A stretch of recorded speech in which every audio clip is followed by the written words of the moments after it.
Hello guys, সবাইকে আসসালামু আলাইকুম। সবাইকে ঈদ মোবারক। আজকে হচ্ছে শেষ রোজার দিন। আমার দাদি গরুর পায়ে রান্না করছিল। গরুর পায়ের ভিতরে আদা রসুন বাটা, পেঁয়াজ মরিচ রসুন, জিরা বাটা, হলুদের গুঁড়া, মরিচের গুঁড়া আর পরিমাণ মতো তেল আর স্বাদ মতো লবণ সব কিছু দিয়ে খুব সুন্দর করে মাখিয়ে নিচ্ছে। আমার দাদি খুব সিম্পল মশলা দিয়ে রান্না করে, তাই খেতে অনেক মজা হয়। এখন খুব সুন্দর করে মাখিয়ে নে এর ভিতর অনেক করে পানি দিয়ে দিবে, বাস তাই রান্নাটা হয়ে যাবে। দেখেছেন তো অনেক সোজা না? হ্যাঁ, অনেক সোজা। এখন এই যে পানি দিয়ে দিচ্ছে বেশি করে, তারপরে পাতিলটা চুলার উপর দিয়ে পাতিলের সাথে মাটি লাগাই নিচ্ছে। তাহলে পাতিলের গায়ে থেকে কালি খুব সহজেই উঠে যাবে, বেশি কষ্টই করতে হবে না। এখন চুলা ধরে দিল। তো এই তো গরুর পায়া রান্না হচ্ছে। তো অনেক সময় ধরে রান্না করে নিল। তো এই তো হয়ে গেছে গরুর পায়া রান্না।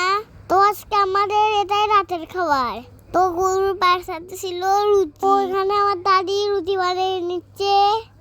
এবছরের এটা আমাদের শেষ রোজা। কালকে পবিত্র ঈদ মোবারক, জানেন না? তো আমার নামও কিন্তু পবিত্র।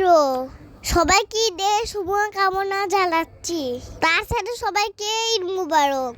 তো কথা বলতে বলতে আমার দাদি এখানে রুটি বানিয়ে ফেলছে। তো এখানে রুটিগুলো খুব সুন্দর করে সেঁকে নিচ্ছে আমার দাদি। তো দেখতেই পাচ্ছেন রুটিগুলো এখানে কত সুন্দর গোল গোল হয়ে ফুলে ফুলে উঠছে। তো এখন আমরা ইফতারি শেষ করলাম। তো রাতে আমরা সবাই মিলে অনেক বোম ফুটাইলাম। বোম ফুটানোর সময় আমরা অনেক আনন্দ করছি। দেখতেই পাচ্ছেন আমরা কত আনন্দ করে বোম ফুটাচ্ছি।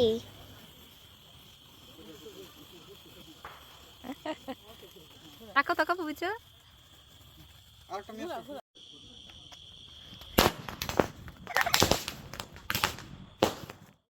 এখন রাতে আমার মা সবার হাতে মেহেদি দিয়ে দিচ্ছে।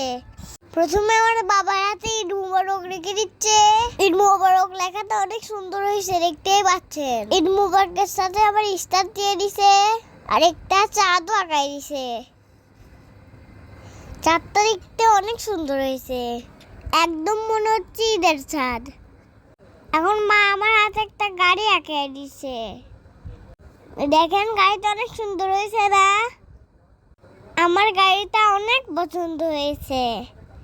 এখন মা আমার দাদার হাতে ঈদ মোবারক লিখে দিচ্ছে। মা বাসার সবাইকে মেহেন্দি দিয়ে দিছে। দাদার হাতে ঈদ মোবারক লেখাটাও অনেক সুন্দর হয়েছে। এখন মা আমার একটা দাদিকে হাতে মেহেন্দি দিয়ে দিচ্ছে। এখন আমার দাদিকে মেহেন্দি দিয়ে দিচ্ছে মা।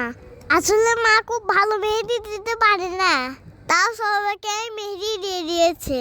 রাতে আমরা খাবার খাচ্ছি, গরুর পায়া রুটি। খেতে অনেক মজা হয়েছিল। আজকে এই পর্যন্ত। সবাই ভালো থাকবেন, সুস্থ থাকবেন। সবাইকে আবারও জানাই ঈদ মোবারক। দেখা হবে একটা নতুন ভিডিওতে। আল্লাহ হাফেজ।